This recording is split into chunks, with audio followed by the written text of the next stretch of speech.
testing for everybody with psychosis, but there was a study that was published early 2023 that did show that, at least in early psychosis, childhood onset, the chance of having a genetic thing that you can point to and say, were it not for that, this individual would have had a much lower risk of having, or developing a psychotic episode, is about as high as you would find in individuals with autism.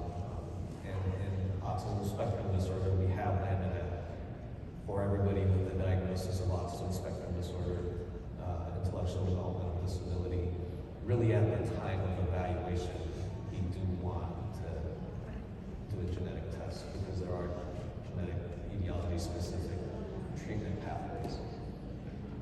But more and more, we're identifying people that with the picture you sent that you treat the schizophrenic.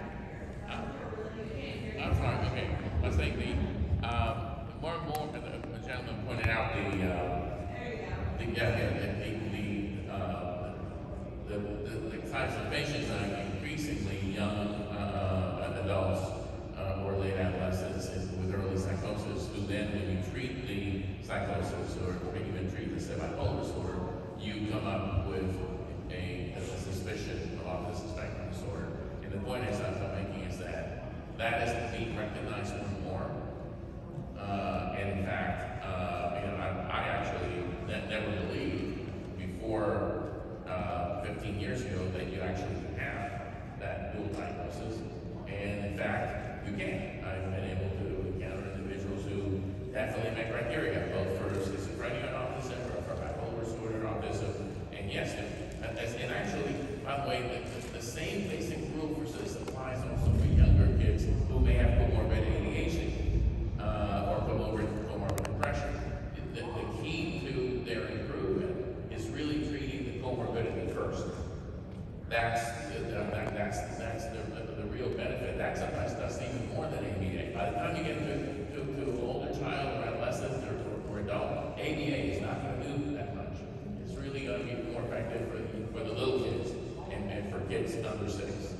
But for the older population, pharmacotherapy and psychotherapy to target the comorbid condition, and then social skill supports, parent training, and in some ways, education on illness self-management. And increasingly more folks with these comorbid conditions they then recognize their limitations and how they can navigate and how they can develop their own self-accommodations.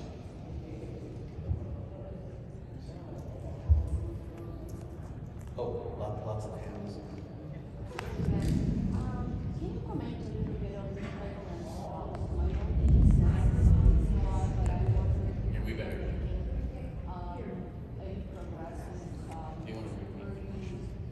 diagnosis interventions? The other thing that I would love you to comment is the use of genetic tests and which group of kids we should look for Rett syndrome, Fragile X, and microbrain. Sure. The guidelines are varying depending on who you ask and how old the guidelines are published. All of these tests will eventually converge on one test because all the tests are decreasing in cost precipitously.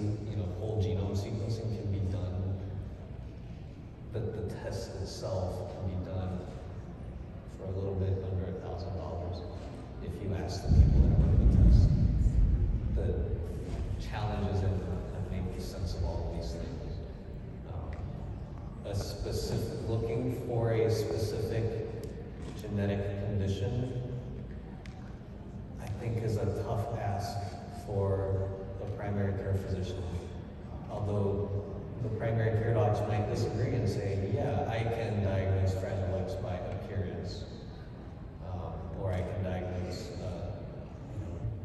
Rett syndrome by appearance, because everything becomes so much more clear after the genetic diagnosis. Everybody that has neurodevelopmental disorders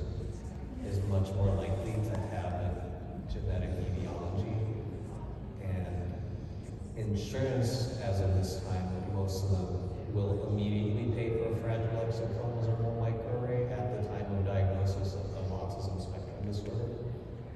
There are some findings that suggest that if you do not have other co-occurring conditions, so I don't know, maybe 30% of individuals, maybe the chance of finding something that you can point to from a genetic perspective is lower, but it's still not at population baseline. So at this point, I think what we found is if you make specific requirements and say only do testing if the child does not have intellectual developmental disability, what ends up happening is that the child does not get a genetic test because the pediatrician that can diagnose the autism cannot do an IQ test. I can ask a random pediatrician how many kids' IQs do they know off the top of their head, and most do not because those systems do not talk to each other. So, and everybody with a diagnosis, everybody undergoing the evaluation should get a genetic test. The current recommendations from the College of Medical Genetics is the whole exome sequence from both biological parents, providing a sample if available.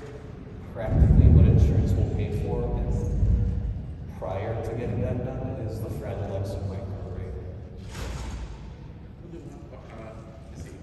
I know a lot of folks have questions. If you'd be able to go up individually, go certain one more group, and then you can go up. Okay, thank you. My name is Dr. Kristen Franco. I'm the agency senior behavior analyst from APD State Headquarters in Tallahassee. I've had the pleasure, thank you, hello. I've had the pleasure and the honor of being both a board certified behavior analyst, Florida certified behavior analyst for many, many years, as well as a licensed mental health counselor. Also, within the last few years at APD, we have also looked at dual diagnosis. So as soon as you said dual diagnosis, I raised my hand.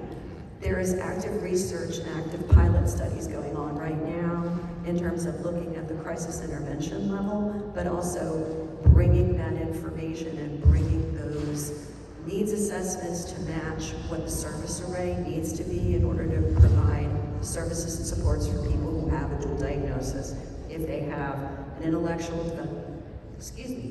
developmental disability, autism spectrum disorder, from a lifespan approach, not just kids, because kids grow up, okay? And we need to look at this need from a lifespan approach. The second thing, I want to commend you, because a lot of times when folks, like I was thinking of your question, well, we only need this one assessment. I looked at our rule and eligibility rule, we allow other assessment tools. So,